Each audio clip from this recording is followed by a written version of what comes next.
2026 সালে একাদশ শ্রেণী এবং ষষ্ঠ শ্রেণীর শিক্ষার্থীদের উপবৃত্তির তথ্য এন্ট্রি নির্দেশনা খুব শীঘ্রই আসতে পারে। এবছর অর্থাৎ 2026 সালের উপবৃত্তির সার্ভারে নতুনত্ব আসতে চলেছে।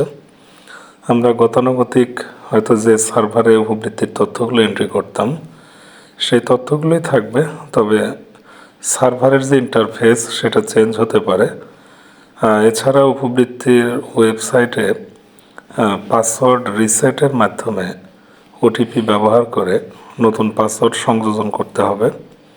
এ ব্যাপারে খুব শীঘ্রই সমন্বিত উপবৃত্তি কর্মসূচির ওয়েবসাইট থেকে প্রত্যেক প্রতিষ্ঠান বরাবর চিঠি ইস্যু করা হবে।